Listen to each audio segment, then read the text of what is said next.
դուք նշեցիք, որ համագործակցությունը ըստեղության վերկուսակցական է, քաղաքականությունը եւ քաղաքական կուսակցությունները իրենց նշանակությունը Հայաստանում ձեր կարծիքով արդյոք կորցրել են եւ որքանով եք համակարծիքն հնչող այդ տեսակետներ, որտեղ վերջին շրջանում հատկապես այդ ուղղվածության կոչերը կուսակցական համագործակցության շատ են, այդ մասին օրինակ խոսել է նաև Գագիկ Ծառուկյանը վերջերս, դուք կիսում եք այդ տեսակետները եւ արդյոք հնարավոր է Հայաստանում ի վերջո այդ վերկուսակցական գաղափարը շատ ավելի բարձր դնել։ Մենք նույնիսկ կարծում ենք, որ կուսակցականությունը եւ կուսակցական գործունեությունը այլևս անելիք չունի առաջիկա 5-10 տարիների ընթացքում։ Բայց դա չի նշանակում, որ կուսակցական շատ գործիքներ, որոնք ունեն կենսափորձ, ունեն գիտելիքներ եւ որոնք կարող են յուրաքանչյուր տարբեր ոլորտում իրենց նպաստը բերեն Հայաստանի զարգացմանը, նրանք այլևս պետք չեն։ Մի առիթով հայտարարել եմ, իհարկե անեկդոտից հետո այսպիսի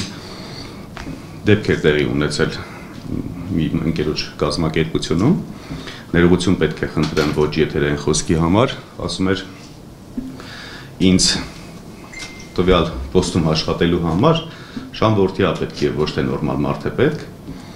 եւ վստահեցնում եմ, որ նույնիսկ կա Հայաստանի վերականգնման համար այդպիսի մարդկանց աշխատանք եւ միշտ այդ համեմատական տանում եմ, եթե Հայաստանի վերականգնման համար պետք է նույնիսկ քաղաքացիական պայմանագրից մարդ ներգրավել, ապա վստահեցնում եմ, որ կարելի է ներգրավել։ Սա այդ անեկդոտի տրամաբանական շարունակության մեջ եմ ասում։ Ինչ վերաբերվում է վերքաղաքական լինելուն, քաղաքականությունը գործում է այն ժամանակ, երբ որ գոյություն ունեն կայուն ինստիտուտներ, գոյաբանական մարտահրավերները համենայն դեպս բացակայում են, նման դեպքում այո կարելի է քաղաքականությամբ զբաղվել եւ քաղաքական գործունեություն ծավալել։ Մեր գործունեությունը հենց մեկնարկի սկզբից տարբերվել է դասական քաղաքականությունից, տարբերվել է նրանով, որովհետև հաճախ նույն կուսակցությունների մոտ հարցեր առաջանում, ինչ աշխատելաոճ եք ընտրել, բայց մեր աշխատավոճը ցույց տվեց իր արդյունավետությունը։ Մեր կատարած աշխատանքի արդյունքում նվազագույնը օրինակ գյուղատնտեսության ոլորտում, գյուղատնտեսության ամբողջական փլուզման, ապամոնտաժման 3 տարով մոտավորապես 3 տարով դեմը փակել ենք, նաև քաջ գիտակցելով, որ 3 տարի հետո այս իշխանությունը այլևս չի կարող լինել եւ հետեւաբար հաջորդ իշխանությունները կարող են շատ ավելի երկարաժամկետ պլաններ կազմել։ Ընդ որում Հայաստանի ԵՍՄ-ի հիմքում նորից եմ կրկնում դրված է տեխնոկրատիզմը, ինչը ենթադրում է կուսակցական գաղափարախոսություններից դուրս պրոֆեսիոնալների կառավարության ձևավորում, պրոֆեսիոնալներով Հայաստանի Հանրապետության սկզբից վերականգնում, պետականության վերականգնում, զարգացման համար հիմնասյուների ստեղծում, այնուհետև կայուն զարգացում։ Դրանից հետո, քանի որ մեր կանխատեսումներով 5 տարին անհրաժեշտ է, որպեսզի տեղի ունենա վերականգնումը եւ կայուն հիմքերի ստեղծումը, այնուհետև պետք կլինի դրանք շատ ավելի այդպես արմատացնելը, նոր դրանից հետո կարող է Հայաստանի Հանրապետությունը իրեն թույլ տալ անցնել դասական քաղաքականությունով կառավարման։ Իրավացի եք, մեջ բերելով պարոն Ծառուկյանի խոսքերը, միանշանակ կարելի է փաստել, որ այո, կա իրողություն, երբ որ հասարակության մեջ տարանջատումը, նույնիսկ կուսակցական, ասենց ինչ որ պատկանելիությամբ ինքը այսօր դուրներս գա թե չէ, շատ խանգարող հանգամանք է։ Մարդիկ իրականում հոգնել են այդ կուսակցական, չգիտեմ, կուսակցություն, լոզունգներ, անպագորգոր բառեր եւ կցանկանեն գծել վերջին հարցազրույցը պարոն Ծառուկյանի, որտեղ շատ կարևոր մի մեսեջ էր տրվել, բացի խնդիրների, հնչեցման նաեւ լուծումներ։ Շատ կարևոր է եւ հաշվի առնելով կրկնում եմ այստեղ վեր կուսակցական կարելի է ասել դասական առումով նույնիսկ վեր քաղաքական գործընթացը եւ հաշվի առնելով բոլոր հանգամանքները կարելի է միանշանակ փաստել հետեւյալը,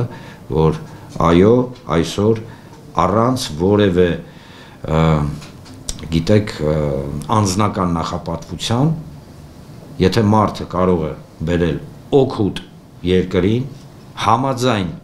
այն հիմնական գիտեք ֆունդամենտին, դա Արցախի հիմնախնդիրն է, դա հայոց առաքելական եկեղեցու դերի պահպանման խնդիրն է, ոչ թե դերի, այլ առասարակ, գիտեք, արդեն նույնիսկ այդ արտահայտությունը, հա, այոց առաքելական եկեղեցու դերի պահպանումը ինքը արդեն իսկ իր մեջ, հա, խնդրահարույց է, որովհետև մենք այնպես բաներից ենք խոսում, որոնք կարծես թե, ինչպես ես ասացի նախքան, հա, ստորագրումը, պրոցեսներ են գնում, որոնց մասին մենք ընդհանրապես չէինք կարող պատկերացնել։ Դա այո, մեր բոլորիս արժանապատվության, պատվի, գիտեք, վերականգնումն է, դե լավ, այս սենց ասենք։ Եվ այո, մենք ունենք ներուժ, ավելի քան համոզված եմ, մենք ունենք տեսլական, ի վերջո մենք հայ ենք և այո, հայկականության պահպանումը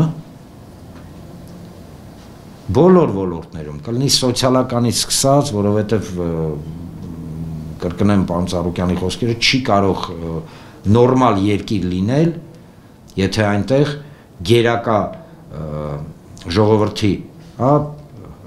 քանակը կամ ժողովրդի կեսից ավելին ծայրահեղ աղքատության մեջ են ապրում։ Չի կարող, ուղղակի չի կարող։ Այդ իսկ պատճառով եւ այսօրվա մեր ստորագրումը եւ մեր համագործակցությունը ինքը հենց միտված է այդ ելքերի ոչ միայն գտնելու, այլ կոնկրետ հստակ գետնի վրա, հա, գործողություններ կատարելու համար։